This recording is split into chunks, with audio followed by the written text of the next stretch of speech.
Here to react, the host of My View with Lara Trump. Good morning, Lara. Thank you for joining us. We've been talking about Mamdani all morning long.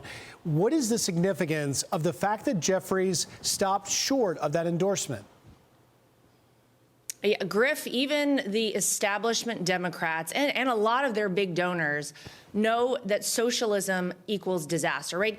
It is like fool's gold. Maybe on the outside and at first glance, it might look nice, but you dig into it and you realize not only is there nothing there, but it is so dangerous. Just look around the world, anywhere it's been tried. Look at Venezuela, Cuba, USSR. It always fails, and it will fail in New York City. And so the Democrats have themselves in quite a pickle and have backed themselves in a corner because they've allowed these people like AOC and now Mamdani to sort of be the face of their party. They're very forward-facing. Everyone's talking about them. But these establishment Democrats know that whenever it comes down to it, these policies will destroy cities. They will destroy the city of New York and take it in an even worse direction. So they're having a hard time figuring out exactly which way to go because they know in the future, if their constituents realize they sold them a false bill of goods with socialism, they're not going to vote for them anymore. But at the same time, they now have this problem because these people are very popular. So I say they back themselves into this corner, let them figure it out. Whether or not you get an endorsement from Jeffries, from people like Schumer, will remain to be seen. But I would caution everybody in New York City, do not fall for the fool's gold of socialism. Bingo, Laura. I think you put your finger on something that's very fascinating. Jeffries obviously trying to walk a fine line, but Chuck Schumer is the highest elected Jewish person in the country, and we have heard nothing from him. Why? Because in February, he wrote a book, Anti-Semitism in America, a warning about people exactly like Mamdani. How does Schumer try and square this?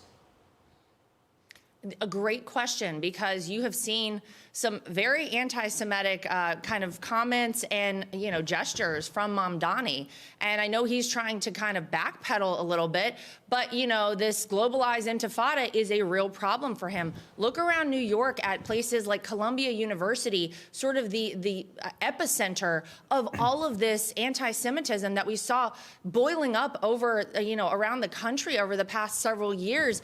I don't know how you as a Jewish person could possibly support someone like this. So whether or not he gets the backing of Chuck Schumer, I think will be very interesting to see. They should have a long time ago, Griff, come out in the Democrat Party and warned people not to fall for this trick. They weren't willing to do that. And now they have themselves, again, in quite the pickle.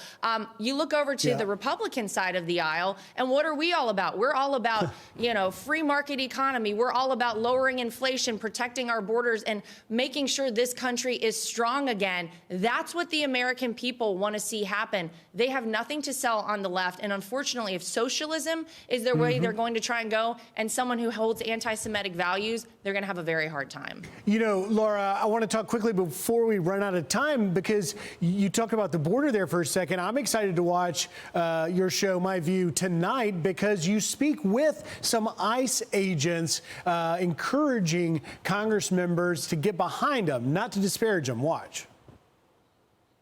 This is a great area when actually lawmakers in Congress actually are encouraging these people to go after us. I believe in the First Amendment, and you can express yourself all you want, but when you are enforcing as a Congress member or woman or senator to go after us, then you're crossing that line. We should not be afraid of doing our jobs. I raise my hand to defend the Constitution, and I'll die for it.